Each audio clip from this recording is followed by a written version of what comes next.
Every mining district has one unspoken rule: some doors stay shut. In the Yukon, that rule hangs over a patch of ground people avoid for reasons that have nothing to do with superstition and everything to do with physics. The season was already on a countdown. Shorter daylight, longer repairs, costs rising with every cold hour. Targets don't lower themselves, and the weather doesn't apologize. Maps kept circling the same buried vertical, a once-used pathway the landscape had swallowed and welded in ice. Walk away, and the season bleeds out slowly. Go in, and you accept a challenge that's ended better operations than yours. That's the decision point. Gamble the season on a controlled descent into a place the district treats like a trap, or keep pretending a fresh ramp through armored ground will magically pay before time runs out. The answer wasn't bravado, it was calculus. If technology could read what the land tried to hide, and if engineering could keep the walls honest, then the most dangerous door might become the only rational one. This story isn't about luck, it's about taking a problem that scares people and turning it into a plan. So disciplined, the ground has to respect it. But first, understand why that ground terrifies crews that know what they're doing. Permafrost gets romanticized by people who haven't fought it. It isn't frozen dirt, it's a composite where ice acts as the glue inside a mess of gravel, silt, and rock. Stubborn as concrete, treacherous as a loaded spring. That glue behaves until you push it. Introduce heat in the wrong place, and the structure softens. Add vibration at the wrong frequency, and tiny fractures become moving planes. A wall that looked trustworthy an hour ago suddenly flows like a thick liquid, and you're standing in a geometry that wants to close the gap you just cut. Now, add the scars from old work, verticals, and drifts slumped under decades of freeze-thaw cycles. So the ground carries pockets and voids that only reveal themselves after you've committed weight and manpower. The second enemy is water. Thaw lines and hidden springs find the fastest route downhill. If your reinforcement doesn't anticipate that path, the ground will carve its own, undercutting supports and turning machinery into expensive anchors. That's how a spot graduates from hard to off-limits. The label isn't myth, it's consensus forged by bent steel, wrecked schedules, and the kind of close calls crews only describe after they've left the district. So why even look at it? Because the alternative paths were worse. A new ramp through armored ground would devour fuel and time while raising the exact failure risks you're trying to avoid. Waiting for consistent warmth wasn't a plan, it was surrender. The only approach with a chance was surgical. Locate an existing weakness, preferably man-made, and control it faster then the Earth could renegotiate the terms. That demands something stronger than muscle. It demands sight. You can feel when a season shifts from difficult to unforgiving. Pumps wake up at 3 a.m. for reasons they refuse to explain. Bearings go from polite to furious in a single shift. A wash plant hum turns to a rattle that makes everyone side-eye the shutdown lever. Meanwhile, the thermometer hovers below the threshold that makes thaw lines behave. Running two fronts, stripping and feeding, chews through manpower and morale, while the ounce tally ignores your effort. The target on the board, first 5,000, then talk of 7, stops being inspiring and starts sounding like a dare. Brute force through cold ground isn't grit, it's waste. Every extra pass of iron adds heat where you don't want it, waking the glue that keeps your walls standing. Every misstep gives water a path it didn't have 20 minutes ago. The season doesn't care that you worked hard. It cares whether you worked smart. The choice was simple and ugly. Keep pushing big dirt for small gains, or attempt a controlled descent through a buried vertical that might shorten the distance between today and pay. That second option is terrifying, but terror is a poor metric for decision-making. The correct metric is control. Can you measure enough, reinforce enough, drain enough, and move fast enough to convert a hazard into a corridor? If yes, you buy time and salvage the season. If no, you write an expensive lesson and go home early. To answer that, the team had to strip the wilderness down to its skeleton. From eye level, wild ground lies. From above, When millions of measurements are stitched into a model, it starts telling the truth. Drone flights trace the landscape with cold precision, scrubbing out brush and deadfall and revealing patterns human sight tends to flatten. The screen begins to whisper, a trench where no modern tires should be, a linear contour too clean for nature, a shallow depression shaped like intent. Geometry doesn't care about rumors, it only cares about lines. The model suggested a vertical, not pristine, not safe, but continuous enough to be meaningful and deep enough to matter. This is where the strategy flips. Instead of carving a fresh ramp and begging permafrost, not to punish you for warming the wrong layer, you inherit an old failure and make it behave. That means treating the descent like a bridge project in a hostile freezer. Reinforcement carries the load where the frozen skin can't be trusted. Drainage has to lead pressure somewhere harmless before water discovers your blind spot. Heat becomes a metronome. Tight, predictable, never reckless, so the glue in the walls stays asleep. Airflow matters for more than comfort. It's part of the temperature budget. Every bolt, weld, and brace is a promise you make to the person beneath it. The model gave more than confidence. It gave coordinates, depth estimates, angles worth respecting, margin where the plan needed forgiveness, and zero margin where it didn't. This wouldn't be a heroic charge. It would be advance, assess, reinforce, repeat. No shortcuts, no swagger, no pretending. Then the ground admitted what the data implied.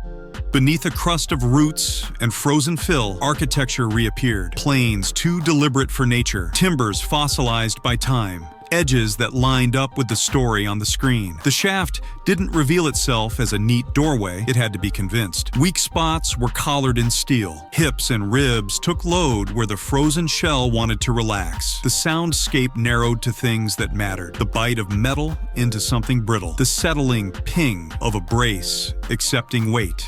The measured breath that comes from focus instead of fear. Progress was rationed. A foot of safe space is a victory if it's repeatable. Heat was treated like a fuse. Short burns, controlled intervals, strict ceilings. Water was shepherded into harmless roots before it got any ideas. Checks were ritual. Nothing advanced without confirmation that the last advance was still true. Then came the rock that changes tone. Host turning pale, streaked with metal. Not flashy, but systematic. Good geology doesn't arrive as fireworks. It shows up as consistency across chips and faces and fragments. That's when tempo changes for the right reasons. Surface cycles tighten. There's less talking and more doing. Systems get simpler, not sloppier. The win isn't the first good sign. It's the chain of good signs that holds under pressure. Instrumentation made discipline visible. Wall temperatures were logged with thermistors to track the thaw front. Convergence marks told whether the ribs were drifting. Drain flow was measured, not guessed. So every change had a number. Ventilation stayed cold and steady to protect the glue in the walls. Bolts were torqued, tagged, and rechecked on a schedule that ignored optimism. Shotcrete only where bonding made sense. Mesh and steel where cold demanded it. Every decision favored redundancy over speed. That restraint kept the geometry honest long enough for geology to matter. This wasn't a cinematic breakthrough. It was the opposite. Humble, methodical, protective of every inch earned, which is exactly why it worked. Finding it is step one. Converting it into math is where reputations are made. Real grade is obvious in the trays before it's obvious on the ledger. Halls stack cleaner. Mats speak with a heavier register. The first cleanups don't need to be historic. They need to be consistent enough to predict the next 10. That's how you tell the difference between a teaser and a backbone. The sprint happened the way good sprints do. Fast, because the plan was conservative, not reckless. Heat never outran reinforcement. Water never surprised anyone because it had nowhere to go except where it was told. Choke points were inspected on a timer that felt obsessive to outsiders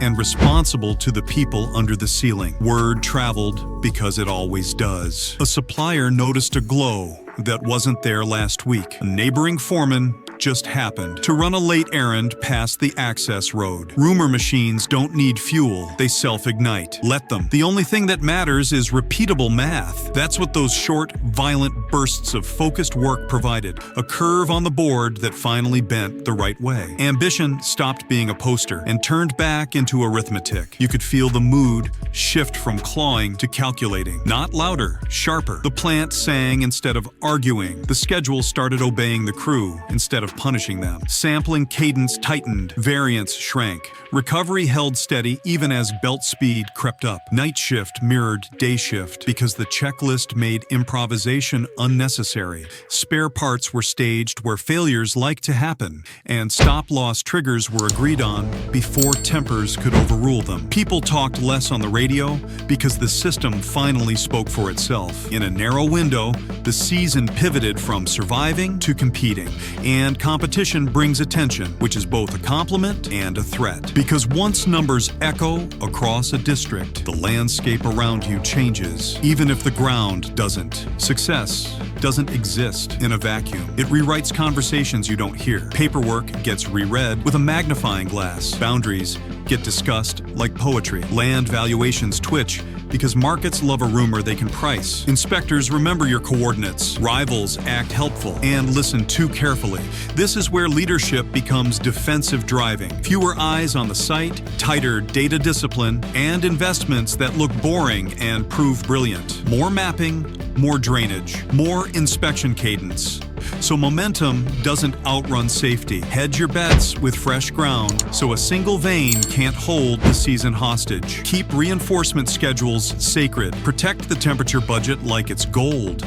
Because in ground like this, it is. Meanwhile, the narrative outside your gate mutates. People claim a hidden vault was uncovered by space-age beams. Others say a fortune fell out of the ceiling in a single night. The truth is sturdier and less dramatic. Stubborn prep, cautious descent, disciplined heat and water control. Then production cycles that respected the limits that kept everyone alive. That's the recipe that turns a place labeled don't into a narrow do.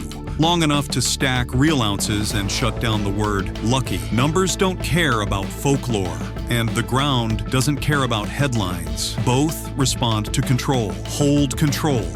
And the district keeps whispering while your ledger keeps talking. Control also means operational silence. Contractors sign NDAs. Radios drop the color commentary. Drone flights are geo-fenced and logged. Samples move in tamper-evident bags with chain of custody that would satisfy a courtroom. Assays get double-checked so rumors can't outpace the lab. Security isn't bravado. It's routes that change, bullion that travels at odd hours, and cameras that look where people forget to. On the ground, contingencies harden. Backup pumps staged at the low points. Sumps cleared before weather arrives. Evacuation paths rehearsed like rituals. Inspection cadence goes from regular to metronome. Ribs, collars, drains, and wall temps checked on a clock that ignores fatigue. You manage the human side too. Fatigue caps stop heroes from making stupid decisions. Shift overlap is just long enough to hand off risk, not gossip. The community gets straight talk so speculation doesn't turn into his opposition. Lawyers clean up claim lines. Surveyors pin corners so a dispute can't steal a week. Insurance wants proof you're not gambling. You give them logs, photos,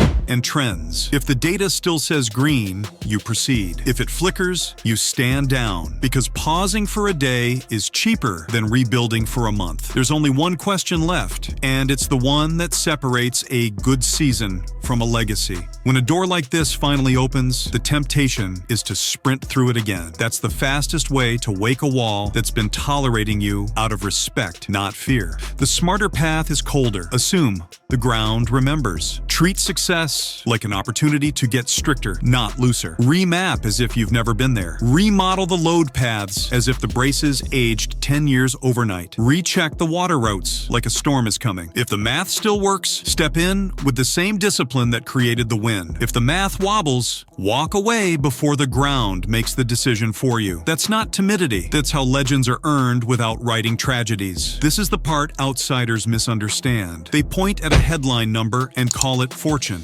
They don't see the quiet choices, the moment a quick pass gets vetoed because the heat budget won't allow it, the night a cleanup waits until inspection windows are complete, the day a juicy face gets ignored because the drainage below it is a question mark. That restraint is the difference between momentum and mayhem. So here's the question that closes one chapter and opens the next. If the richest path is also the least forgiving, do you open that door again? On your terms, at your pace, with the same cold discipline that forced the ground to pay you the first time? Answer it right. And you don't just stack ounces. You bend the district's memory. Answer it wrong, and the Yukon gets its rule back at your expense. Either way, nothing about this was magic. It was vision on the front end, engineering in the middle, and restraint at the moment most people get greedy. That's not a secret formula. It's a standard very few operations are willing to meet when the clock is hostile and the headlines are loud. Meet it, and the door everyone avoids becomes the corridor that made your season and maybe your name.